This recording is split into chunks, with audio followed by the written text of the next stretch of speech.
এক হও মুসলিম, এক হও আজ, এক হওয়া ইমানের মূল কারুকাজ।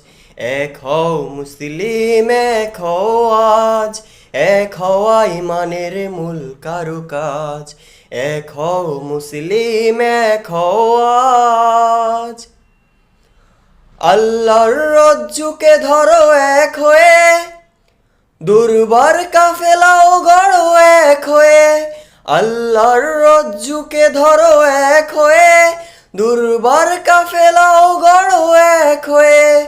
সহজে কায়েম করে কোরআনের রাজ, এক হওয়া ইমানের মূল কারুকাজ। এক হও মুসলিম, এক হও আজ। শয়তান চায় না তো ঐক্য গড়ি, হাতে হাত কাঁধে কাঁধে জিহাদ করি।